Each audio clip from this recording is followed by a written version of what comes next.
దేవునికి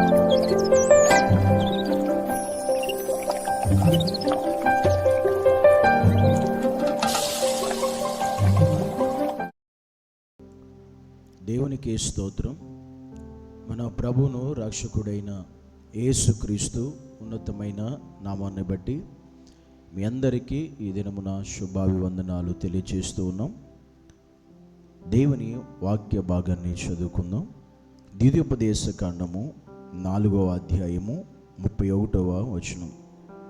నీ దేవుడైన యెహోవా కనికరము గల దేవుడు గనుక నిన్ను చేయి విడువడు, నిన్ను నాశనము చేయడు. తాను నీ పితరులతో ప్రమాణము చేసిన నిబంధనను మరచిపోడు. దేవుడు ఇశ్రాయేలుతో చేసిన నిబంధనను బట్టి ఈరోజు మనతో మాట్లాడుతున్నటువంటి దేవుడు ఏ విషయాన్ని ఆయన మాట్లాడుతున్నాడంటే, నీ దేవుడైన యెహోవా కనికరము కలిగిన దేవుడు గనుక ఆయన నిన్ను చెయ్యి విడువడు. మన దేవుడు మనతో మాట్లాడుతున్నటువంటి ఆత్మసంబంధ విషయం, ఆయన ఎప్పటికీ ఎన్నటికీ మన చెయ్యి విడువని దేవుడుగా మనకున్నాడు అనే విషయాన్ని ఈరోజు దేవుడు మనతో మాట్లాడుతున్నాడు. ఎందుకంటే ఈరోజు విడిచిపెట్టడం అనేది ఈ లోకంలో మనం చూస్తున్నప్పుడు చాలా మంది జీవితాల్లో, చాలామంది కుటుంబాల్లో అనేక మంది అనేక పరిస్థితులను బట్టి, వారి స్థితిగతులను బట్టి, వారి కుటుంబంలో ఉన్న సమస్యలను బట్టి, వారికి వచ్చే వ్యతిరేకతలను బట్టి విడిచిపెట్టడం అనేది సర్వసాధారణంగా నేటి దినాల్లో మారిపోయింది. ఎందుకంటే ఒక కుటుంబ వ్యవస్థ మనం చూసుకున్నా కూడా ఆ కుటుంబ వ్యవస్థలో చాలామంది అనేక సంవత్సరాలు, కొన్ని సంవత్సరాలు వారు కలిసి జీవించినప్పటికీ, కాపురం చేసినప్పటికీ, పిల్లలు ఉన్నప్పటికీ ఏదో ఒక కారణం, ఏదో ఒక సమస్య, లేదా ఏదో ఒక వ్యతిరేకత, లేదా ఏదో ఒక ఇద్దరికి పడని పరిస్థితి వచ్చినప్పుడు వెంటనే విడిచిపెట్టేయడం. అది భార్య అయినా కావచ్చు, భర్త అయినా కావచ్చు. ఏ కొంచెం కూడా ఆలోచన లేకుండా ఇక ఎటువంటి సంబంధం మాకు లేదు అన్నట్టుగా భర్త భార్యని విడిచిపెట్టే సందర్భాలు చూస్తున్నాం. భార్య భర్తను విడిచిపెట్టి వెళ్ళిపోయే సందర్భాలు కూడా మనం చూస్తున్నాం నేటి దినాల్లో. అవి చాలా ఎక్కువైపోతూ ఉన్నాయి ఈ రోజుల్లో. అంటే విడిచిపెట్టడం అనేది చాలా ఈజీగా మారిపోయింది ప్రస్తుత కాలంలో. అది కుటుంబ వ్యవస్థలు ఇంకా ఎక్కువైపోయింది. ఈరోజు తల్లిదండ్రులైనా, బిడ్డల విషయంలోనైనా, బిడ్డలు తల్లిదండ్రుల విషయంలోనైనా విడిచిపెట్టడం అంటే దానికి అంత ప్రాధాన్యత అనేది లేకుండా పోయింది.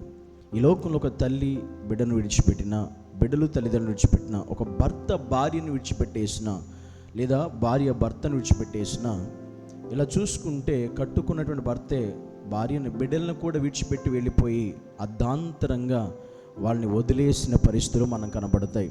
ఎందుకంటే జీవితాంతం తోడుంటానని ప్రమాణం చేసిన వాళ్ళే, నీతో కలిసి ఎల్లప్పుడూ నేను నీ కష్టంలో తోడుకుంటానని చెప్పిన వాళ్ళే, నీ ప్రతి పరిస్థితిలో నేను నీ పక్కనే ఉంటాను అని మాటిచ్చినటువంటి వాళ్ళే చాలామంది కూడా వెంటనే చేయి విడిచిపెట్టి వెళ్ళిపోయే పరిస్థితులు నేటి దినాల్లో అనేక జీవితాల్లో మనం చూస్తూ ఉన్నాం.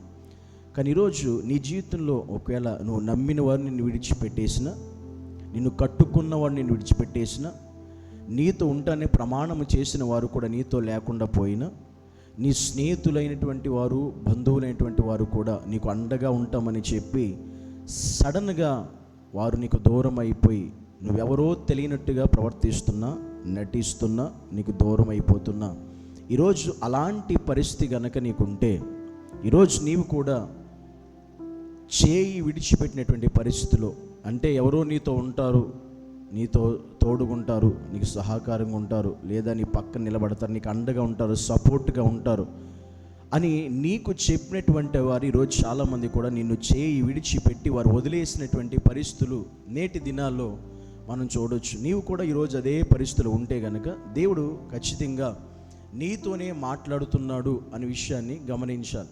ఎందుకంటే మన దేవుడు చెబుతున్న తను నమ్మిన ప్రజలైన ఇశ్రాయేలుతో దేవుడు అన్నాడు, దేవుడైన యెహోవా కనికరము కలిగిన దేవుడు గనుక ఆయన నీ చేయి విడువడు అని. ఈ లోకంలో ఎవ్వరూ మన చేయి విడిచిపెట్టేసి పరిస్థితులు వచ్చినా కూడా, విడిచిపెట్టినా కూడా, నీవు గనక ప్రభువైన యేసు క్రీస్తుని నమ్మిన వ్యక్తివైతే ఆయన నీతో ఈరోజు చెప్తున్న విషయం ఏంటి తెలుసా? ఆయన ఎప్పటికీ ఎన్నటికీ నీ చేయి విడిచిపెట్టడు. ఆయన ఎన్నడూ నీకు దూరంగా ఉండడు. ఆయన ఎప్పుడు నీకు సమీపంగా ఉంటాడు. ఎవ్వరు నిన్ను వదిలేసినా, ఎవ్వరు నిన్ను పట్టించుకోపోయినా, ఎవ్వరు నీ చేయి విడిచిపెట్టి వెళ్ళిపోయినా యేసయ్య మాత్రం నీ చేయి పట్టి నిన్ను నడిపించేటువంటి దేవుడిగా ఉన్నాడు అనేటువంటి వాస్తవ సంఘటన ఈరోజు దేవుడిని మనతో మాట్లాడుతున్నాడు. ఎందుకని మనం కూడా ఒకవేళ కృంగిపోతున్నామేమో, ఒంటరిగా ఉండి నాకెవరు తోడు లేరని, నా చేయి విడిచిపెట్టేశారని బాధపడుతున్నామేమో, కృంగిపోతున్నామేమో, మన దేవుడు ఖచ్చితంగా మనల్ని విడివకుండా మన చేయి పట్టి నడిపించడానికి సంసిద్ధుడిగా ఉన్నాడు. ఆయన సిద్ధంగా ఉన్నటువంటి దేవుడు. కనుక నీవు ఒకవేళ ఎలాంటి బాధలో ఉన్నా, ఎలాంటి కష్టంలో ఉన్నా, ఎలాంటి వేదనలో ఉన్నా నిన్ను విడువని దేవుడు ఒకడు ఉన్నాడు అని వాస్తవ సంఘటన ఈరోజు నువ్వు ఎరిగి తెలుసుకుని ఆ విడువని దేవుడైన యేసుక్రీస్తుని కలిగి నువ్వు ఉన్నప్పుడు ఆయనే నీకు తోడుగుంటాడు, ఆయనే నీకు అండగా ఉంటాడు, ఆయనే నిన్ను బలపరుస్తాడు, ఆయనే నీకు చేయూతనిస్తాడు, ఆయన నిన్ను ధైర్యపరుస్తాడు. ఆయన ఎప్పటికీ నీ చేయి విడిచిపెట్టడు. అనగా ఈ లోకంలో చేయి విడిచిపెట్టేటువంటి కట్టుకున్నవారు, భర్తలు, భార్యలు, బిడ్డలు, అందరూ, స్నేహితులు, అనేక మంది బంధువులు, వీళ్ళందరూ ఒకవేళ విడిచిపెట్టేసిన ఈరోజు నిన్ను విడువని దేవుడు ఒక్కడే యేసయ్య మాత్రమే. కనుక ఆయన నిన్ను ఈరోజే కాదు, నిన్ను ఎప్పటికీ విడిచిపెట్టడు. నీతోనే ఉంటాడు, నీ పక్కనే ఉంటాడు, నీ చేయి పట్టి నడిపిస్తాడు. కనుక ఆయన నీతో ఉన్నాడు అనే ధైర్యం తెచ్చుకుని, ఆయన నిన్ను నాశనం చేయడు. ఒకవేళ నువ్వు నాశనం అవుతావేమో అని ఆలోచిస్తున్నావో, నిన్ను ఆయన నాశనం చేయడు అని తన ప్రజలతో చెప్తున్నటువంటి ప్రాముఖ్యమైన విషయం. కానీ ఈరోజు అదే ఇశ్రాయేలు ప్రజలతో మాట్లాడుతున్న దేవుడే మనతో మాట్లాడుతున్నాడు. ఆయన నిన్ను చెయ్యి విడిచిపెట్టకుండా కాపాడుతాడు. కనుక ఆ చెయ్యి విడిచిపెట్టిన దేవుని అనుదినము నువ్వు కలిగి ఉంటే ఆయన నీతోనే ఉంటాడు. నిన్ను బలపరిచి నడిపించి నిన్ను ఉన్నతమైన స్థానాలకు, ఉన్నతమైన స్థితికి తప్పకుండా దేవుడు నిన్ను తీసుకువెళతాడు.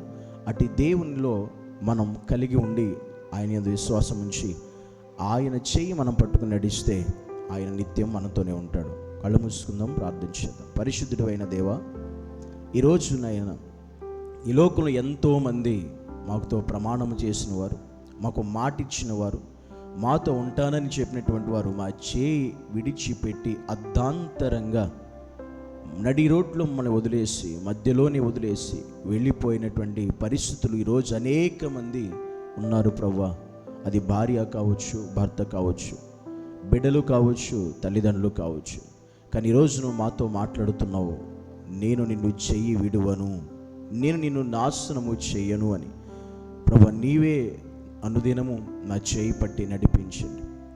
ఈరోజు అలాంటి పరిస్థితులు ఎవరైతే ఉన్నారో, ఈ మాటలు ఎవరైతే వింటున్నారో ఆ బిడ్డలందరినీ కూడా ప్రభువా నీవే బలపరిచి నడిపించి సహాయము చేయమని యేసుక్రీస్తు ఉన్నతమైన నామమును బట్టి ప్రార్థించి వేడుకుంటున్నాము తండ్రి. ఆమేన్.